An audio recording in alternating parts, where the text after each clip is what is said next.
የመንግስት መስሪያ ቤቶች ለአገልግሎት ፈላጊው ህዝብ የሚሰጡት አገልግሎት ቀጠሮና እንግልት የበዛበት መሆኑን ያነጋገርናቸው የቦሎሶ ቦምቤ ወረዳ ነዋሪዎች ገለጹ።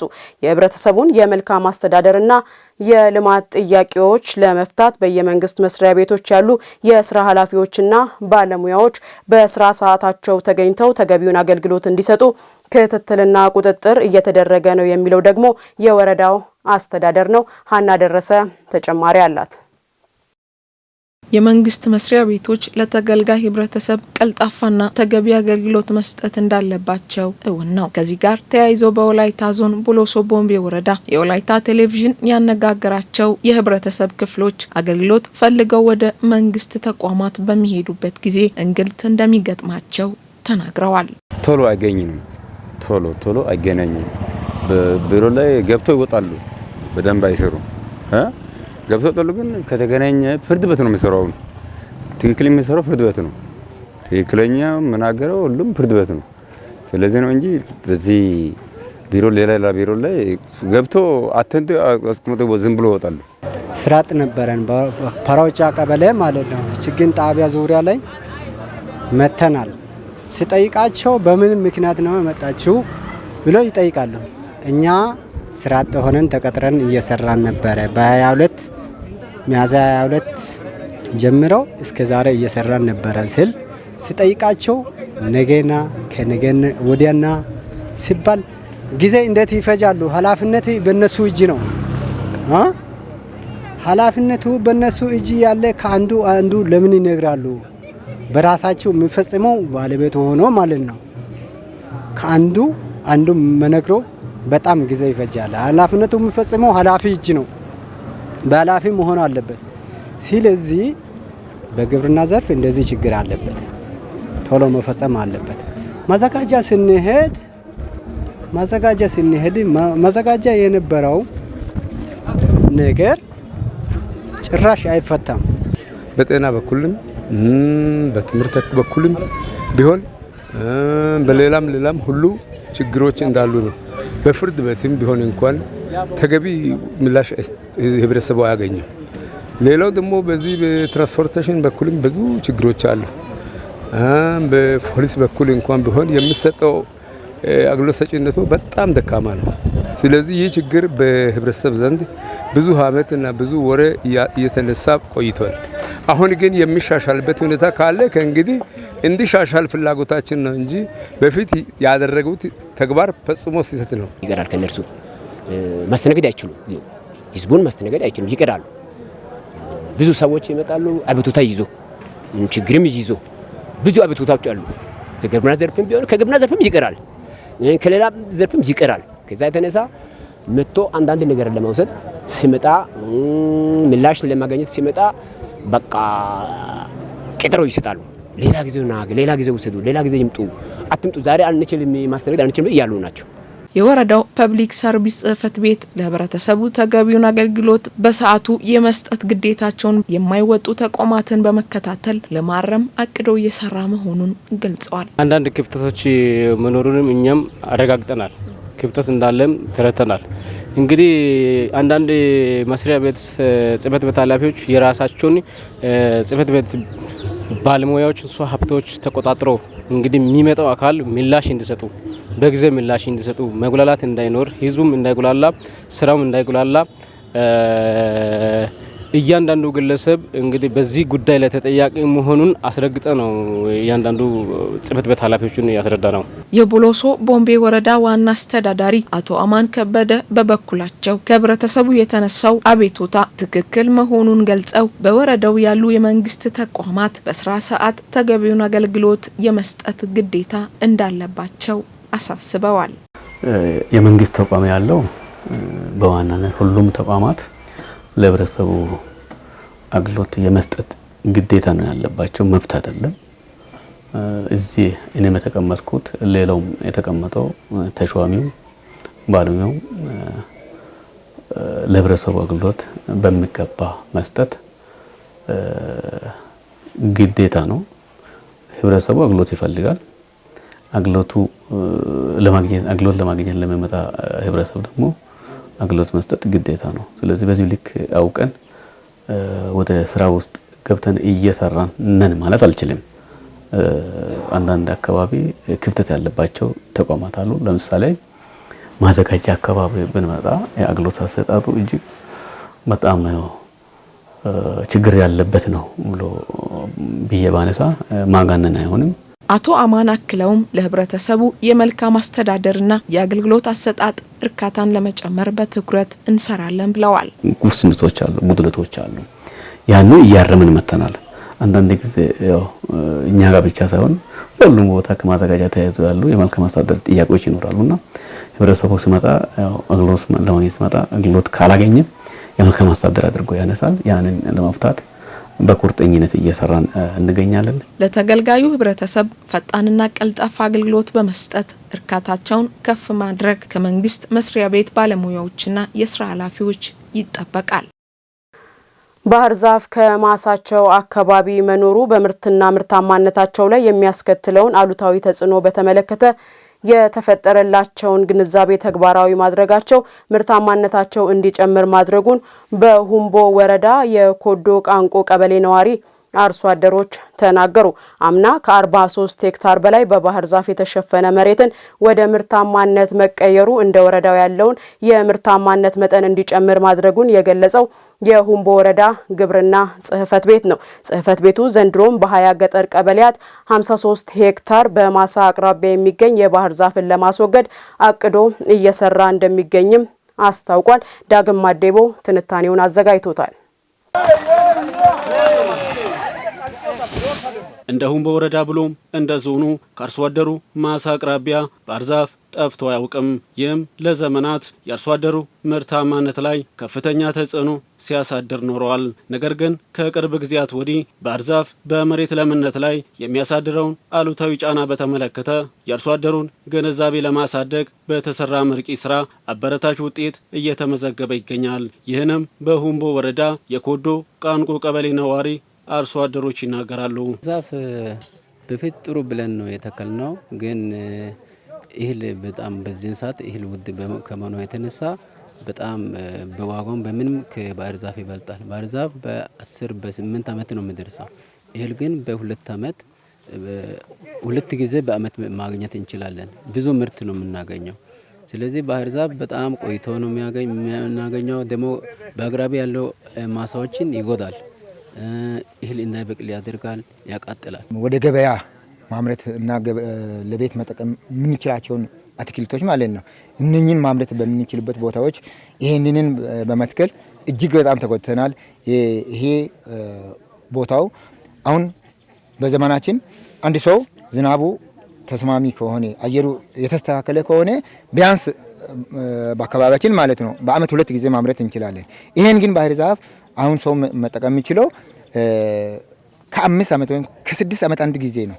ይሄ ራሱ መሬትን ከመጉዳትም በላይ ከገቢም አንጻርም እጅግ በጣም ጎጂ ሆኖ ስለተገኘ ያው የማንሳት ስራ እየሰራን አምና ከ43 ሄክታር በላይ በባህር ዛፍ የተሸፈነ መሬትን ወደ ምርታማነት መቀየሩን የገለጸው ደግሞ የወረዳው ግብርና ጽህፈት ቤት ነው። በዚህም የአርሶ አደሩ ምርትና ምርታማነት መጨመሩን በመግለጽ አምና እንደ ወረዳችን ከ43 ሄክታር በላይ ታቅዶ ዘንድሮም ያው አምናም ከዛ በላይ ነው የተፈጸመው፣ ከእቅድ በላይ ነው የተፈጸመው። ይህ ሲባል እያንዳንዱ አርሶ አደር በተለይ ከባህር ዛፍ አንጻር ከፍተኛ ጉዳት እንዳለ መጀመሪያ የግንዛቤ ስራ ተሰርቶ በሁሉም ቀበሌ ላይ የህዝብ መድረክ ፈጥረን ህዝቡ ተግባብቶ ውጤታማ በሆነ መልክ ውይይት ተደርጎ በውይይቱ መነሻ መሰራት የሚገቡ ነገሮችን እያንዳንዱ ነገሮችን ልየታ አድርገን ከለየታው አንጻር በተለይ በማሳው አጠገብ ያለውን ልየታ አድርገናል። ሁለተኛ ደግሞ በውሃ ዳርቻ ያሉትን ልየታ በማድረግ ወደ ስራ ገብተናል። የባህር ዛፍ ውጤትን ከ4 እስከ 7 ዓመታት ጠብቆ ያገኘ የነበረው የአካባቢው አርሶ አደር ዛሬ ላይ ከዚህ እሳቤ ተላቆ በአመት 2 እና 3 ጊዜ ከማሳው ምርት ማግኘት ጀምረዋል። ይህንም ተከትሎ ተግባሩን የማስቀጠል ውጥን ይዘዋል። ይሄ መሬትን እርሻን ከመጉዳቱም በላይ ምንጭንም የመጉዳት ከባድ አቅም ስላለው ያው በአመት ይሄ ቅጠሉን አራግፎ አያውቅም። ውሃን እየጠጣ ነው፣ ባሆሬት እያደረገ ነው የሚኖረው። ስለዚህ ይሄንንም ከምንጭም አካባቢ በማራግ ወደ አስፈላጊ ቦታ ለመውሰድ ከሚመለከታቸው አካል ጋር በማስተማርም በጉልበትም በማርዳትም ወደፊት በሰፊው እንሰራለን የሚል እቅድ አለ። አሁን ያው እህል በጣም የተሻለ ነው። በአቅራቢያ ያለው እህል ደስ ያለ ነው። ባህር ዛፍ ግን ያን ያህል አሁን ቶሎ አይነሳም፣ ቶሎም አይደርስም። ስለዚህ በቀጣዩ ቀስ በቀስ በአቅራቢያ ያለው ዛፎችን እያስነሳን እህል ነው የምናስገባው። ማሳውን እያለማን እንደ በፊቱ በጥራት ለመስራት ይቅዳለን። ዘንድሮ በአያ ገጠር ቀበሌያት 53 ሄክታር መሬትን በመለየት የባህር ዛፍ ነቀላ ስራ የጀመረው የሁምቦ ወረዳ አስተዳደር በምትኩ ሰብል የማምረት ስራ እንደሚጀምርም ገልጸዋል። ቀጣይ በዚህ ማሳ ላይ ከፍተኛ ውጤት መስጠት የሚገቡ በተለይ ከዋና ዋና ሰብሎች አንጻር በቆሎ፣ እርግብ አተር፣ አዱንጋሬ እና ሌሎች ከፍተኛ ውጤት መስጠት የሚችሉ ሰብሎችን ከመዝራት አንጻር በእኛ ደረጃ ለየታ አድርገን ወደ ስራዎች ገብተናል። ስለዚህ እነዚህ ነገሮች ተጠናክሮ የሚሄዱ ከሆነ ቀጣይ በተለይ የተቀመጡ ግቦች በተለይ በ2018 ላይ የተቀመጡ ግቦች በ2022 ላይ የተቀመጡ ግቦችን በ2040 ላይ የተቀመጡ ግቦችን ለማሳካት ቁርጠኛ ሆነን እየሰራ ነው ያለው። አሁን እዚህ ጋር የተሰራው ሰብል ባህር ዛፍ ተነስቶ ነው ከእርሻ ማሳ ቀደም ሲል የተተከለው ተነስቶ እንደገና ዳግም የተዘራበት ነው። በጥሩ ሁኔታ ምርት አሁን ደረጃ ላይ ይገኛል። ምርት ይሰጣል ብለን እንጠብቃለን። አሁን በቆሎና አድንጓሬ በስብጥር ነው የተዘራው። ይሄ ምግብ ዋስትናን ከማስጠበቅ አንጻር አልፎ ደግሞ ትርፍ ምርትን ገበያ ከማቅረብም አንጻር ተስፋ ሰጪ ነገሮች አሉ። ይሄ በሁሉም ቀበሌ በእንደዚህ አይነት ሁኔታ እየተሰራ ስላለ ተስፋ ሰጪ ነገሮች አሉ። ስለዚህ ቀጣይ ደግሞ ቀሪ ማሳ ላይ ያለው ባህር ዛፍ አሁን እንደምታዩት እየተነሳ ነው ያለው። አጠቃላይ ወደ ላይ ያለው ባህር ዛፍ የሚነሳ ነው የሚሆነው። በቦታው ደግሞ የሰብል ማምረት ስራ ይጀመራል ማለት ነው። ስለዚህ በሁሉም ቀበሌ በዚህ አይነት ሁኔታ ግንዛቤ ተፈጥሮ ተግባራት እየተፈጸሙ ናቸው። አርሶ አደሩ ምርታማነቱ እንዲጨምር በጥናት ላይ የተመሰረተ የባህር ዛፍ ተከላ እንዲያካሂድም ጥሪ ቀርበዋል። በወላይታ ሶዶ ከተማ በተለምዶ መስጂድ አካባቢ ወደ መርካቶ ገበያ በሚወስደው ኮብልስቶን መንገድ ላይ ዝናብ ሲዘንብ በሚያቁር ውሃ በሰዎች ጤናና ንብረት ላይ ጉዳት እያደረሰ መሆኑን የአካባቢው ነዋሪዎች ተናገሩ። የአካባቢው ነዋሪዎችና የንግዱ ማህበረሰብ የሚያነሱት አቤቱታ የደረሰው የከተማው ማዘጋጃ ቤታዊ አገልግሎት ጽሕፈት ቤት በአካባቢው የተዳፈነ ዲሽ በመክፈትና ያቆረ ውሃን በማፋሰስ ጊዜያዊ መፍትሄ እየሰጠ እንደሚገኝ አስታውቋል። ለተገኝ ሰይፉ ዘገባ አለማየሁ አልቱ። በወላይታ ሶዶ ከተማ በተለምዶ መስጂድ አካባቢ ወደ መርካቶ ገበያ በሚወስደው ኮብልስቶን መንገድ ላይ ዝናብ ሲዘንብ የሚያቁረው ውሃና በመንገዱ ዳር የተከማቸው ቆሻሻ በአካባቢው ነዋሪዎች ጤናና በንግዱ ማህበረሰብ ንብረት ላይ ጉዳት እያደረሰ መሆኑን እኛም ከአካባቢው ማህበረሰብ በደረሰን ጥቆማ መሰረት ተመልክተናል። በርካታ ተሽከርካሪዎችና ነጋዴዎች የሚመላለሱበት ይህ መንገድ ከአገልግሎት ብዛት ተበላሽቶ በመሃል ውሃ የሚያቁርና አልፎ ተርፎም ወደ ነጋዴዎች ሱቅ በመግባት ንብረታቸውን እያወደመ ይገኛል። ከዛሬ ከ3 ዓመት በፊት ነበር እኔ እዚህ አካባቢ ስራ የጀመርኩት ንግዴን የጀመርኩት። ከዛ ጊዜ አንስቶ ይሄ መንገድ ንጹህ ሆኖ አይቼ አላቀም። ትልቅ ከፍተኛ የመንገድ ችግር ያለበት ቢኖር ይሄ አካባቢ ነው፣ መርካቶ መግቢያ። ስለዚህ ከጤናም ከትራንስፖርቴሽን ከተለያዩ ነገሮች ከንግድ ፋሲሊቴሽን አንጻርም ችግሮች እየተፈጠሩ ስለሆነ መንግስት የሚመለከተው አካል እንዲያይልን እንፈልጋለን። እንዳለ ጎርፎ ያው እየገባ በቃ በመጥረጊያ ነው ሁልጊዜ ጠርገን ነው እና በጣም አስቸጋሪ ነው። ከዚህ ቀጥሎ ደግሞ አሁን እዚህ ላይ እንዳያችሁት ውሃ ይተኛል። ውሃ ሲተኛ የአካባቢው ሰው ቢምቢ ወባ ለወባ በሽታ እየተጋለጠ ያለበት ሁኔታ ነው ያለውና እና ይሄን ነገር እንደው ለሚመለከተው አካል ብታደርሱልን ብታሳውቁልንና ለተሻለ ነገር ይሄ አካባቢው የሚጸዳበት መንገድ ብትፈጥሩልን የሚል አስተያየት ነው ያለኝ። በተለያየ ደረጃ ለመንግስት ግብር ከፋይ ነጋዴዎችን አቅፎ በያዘው ለከተማው እምብርት በሆነው ስፍራ ስለተፈጠረው ችግር ለከተማ አስተዳደርና ለማዘጋጃ ቤት በየጊዜው ቢያሳውቁም ምላሽ መዘግየቱን የአካባቢው ነዋሪዎች ያነሳሉ። ከፍተኛ የመንግስት ግብር ከፋይ የሆኑ ነጋዴዎች ያሉበት አካባቢ ነው። ይሄን ባለመሰራቱ የተነሳ እዚህ የተኛው ጎርፍ ዝናብ በመዝነቡ የተነሳ በዚህ ጎርፍ ገብቶ የነጋዴዎችን ሀብት ንብረት ገብቶ አበላሽቷል። ይሄን ብልሽት በሚመለከት ለሚመለከተው ክፍል አምና ፒቲሽን ተፈራርመን የአካባቢው ሰው ጠቅላላ ፒቲሽን ተፈራርመን ለሶዶ ማዘጋጃ ቤት ለሶዶ ከተማ ካንቲባ ሁሉ አመልክተን ነበረ። አመልክተን ምንም መፍትሄ አላገኘንም እስካሁን ድረስ። የሚያስፈልገው ነገር ካለ እኛ እናዋጣለን፣ እናንተን አዋጣችሁ እኛን እዚህ ጋር አሰሩ ብለን ነበር።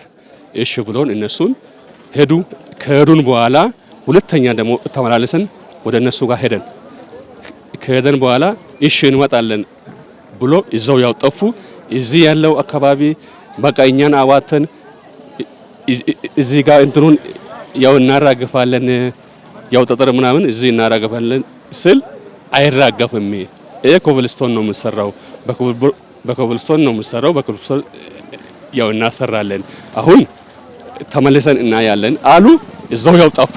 የአካባቢው ነዋሪዎችና የንግዱ ማህበረሰብ የሚያነሱት አቤቱታ የደረሰው የከተማው ማዘጋጃ ቤትም በአካባቢው የተዳፈነ ዲሽ በመክፈትና ያቆረ ውሃ በማፍሰስ ጊዜያዊ መፍትሄ እየሰጠ ይገኛል። በቀጣይ ዘላቂ መፍትሄ ለማምጣት ከአዲሱ በጀት ዓመት ጀምሮ መንገዱ በአዲስ መልክ እንደሚሰራም የከተማው ማዘጋጃ ቤታዊ አገልግሎት ጽሕፈት ቤት ምክትል ስራ አስኪያጅ አቶ አስረት ሊንጊሶ ተናግረዋል። የአካባቢ ነዋሪዎች ነጋዴዎችም ጥያቄ ትክክል ነው። ምክንያቱም የየዕለቱ እንቅስቃሴ የራሳቸውን ህይወት የሚመሩበት ተቋም ነው። እዚህ አካባቢ ያለው ንግድ ተቋማት ነው፣ መኖሪያ ቤት አይደለም። ንግድ ተቋማት አካባቢ ሱቆች ላይ የተለያዩ ሸቀጣሸቀጦችን፣ አልባሳትን፣ የተለያዩ ስራዎችን ሰርቶ የሚተዳደሩ ስለሆኑ ለነሱም ግብር ከፋይ ህብረተሰብ አካልም በመሆናቸው ለነሱም ለንግድ ምቹ የሆነ ኤንቫይሮንመንት ከመፍጠር አንጻር ከኛ ከመንግስት ከከተማ አስተዳደርም ከማዘጋጃ ቤትም ከፍተኛ የሚጠበቀውን ያህል ድርሻ ለመወጣትና ይህንን ደግሞ የተበላሸውን መንገድ የማስተካከል ስራ ለመስራት ኦልሬዲ ያው አሁን ስራ ውስጥ ቅድመ ዝግጅት መጀመሪያ መሰራት ያለባቸው ስራዎችን ሳይት ክሊር የማድረግ ስራ፣ ይህን ቆሻሻውን የማስወገድ ስራ መስራት ጀምረናል።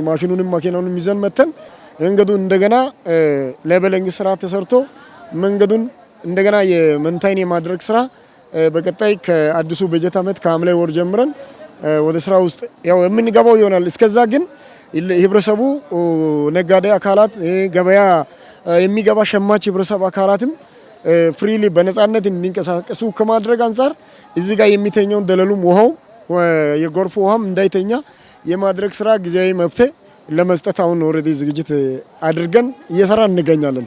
አሁን ላይ የተጀመረው ስራ በዚህ ክረምት ወቅት ሊደርስ ከሚችለው ጉዳት አንጻር የተሻለ ነው የሚሉት የአካባቢው ነዋሪዎች ዘላቂ መፍትሄ እንሻለን ይላሉ።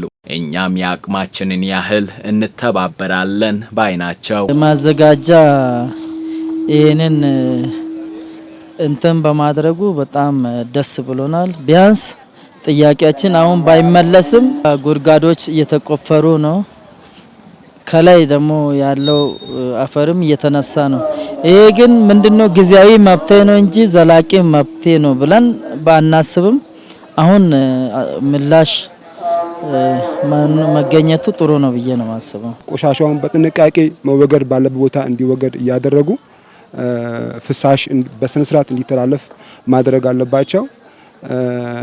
አሁን ባለው ሁኔታ እኛ በጣም እጅግ በጣም ደስ ብሎናል። ምክንያቱም በአጭር ጊዜ ውስጥ ነው መተው ይሄን ነገር እንትን ያሉት።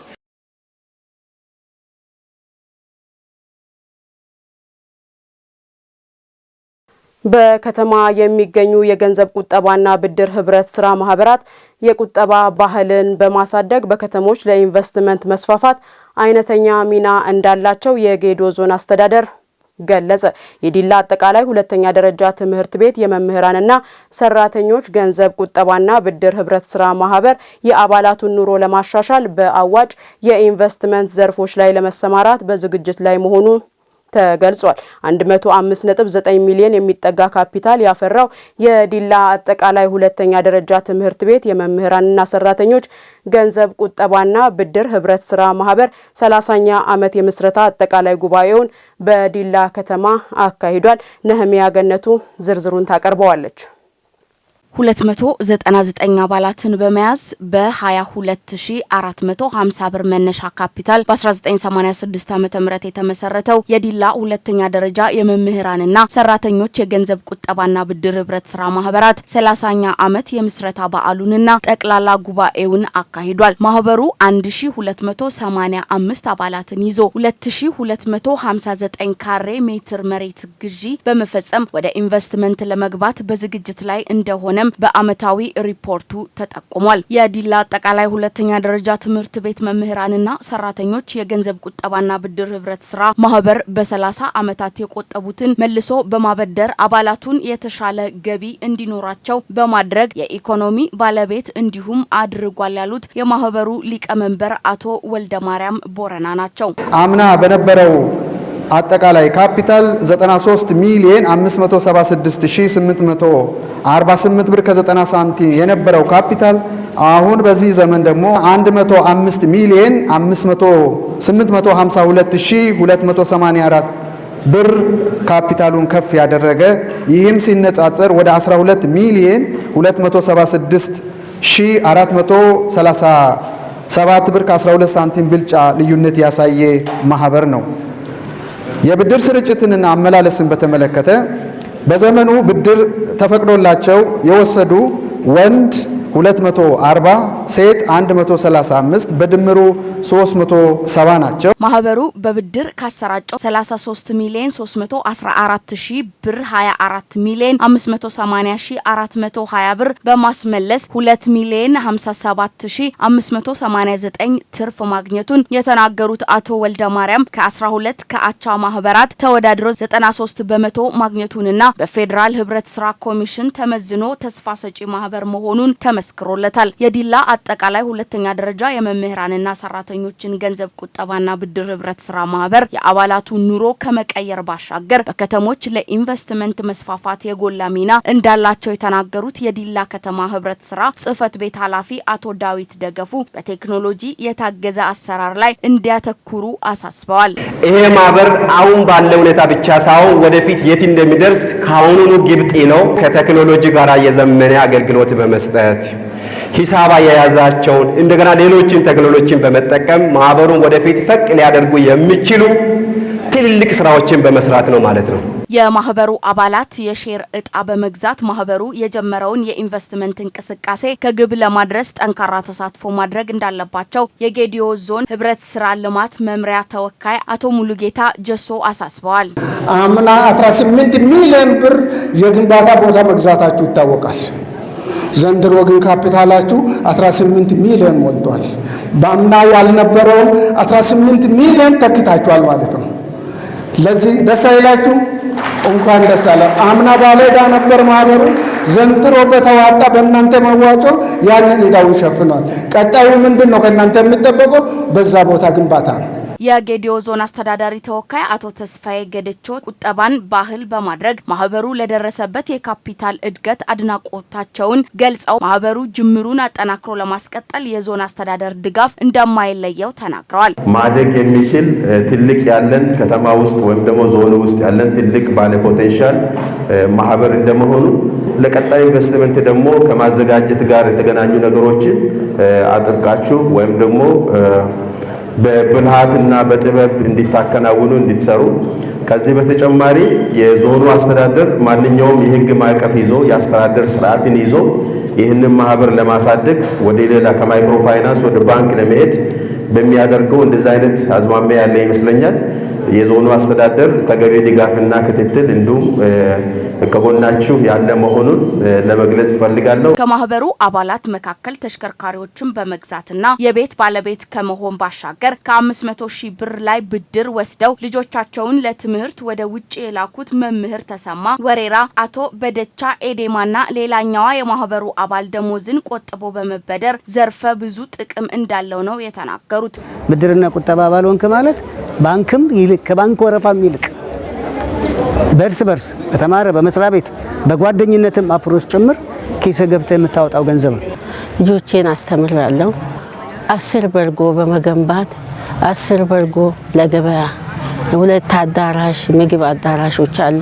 እነዚህንም አከራይቼ በማሰራት በቂ ገንዘብ እያገኘዋለሁ። እርሻችን ወደ ዘመናዊ አተራረስ ቀይረን ከዚሁ ከብድርና ቁጠባ ገንዘብ እየወሰደን በጣም ተጠቅመናል። እኛ ዛሬ ካለበት ቦታ ላይ ስያሜውም ተቀይሮ ለላቀ ደረጃ ይደርሳል።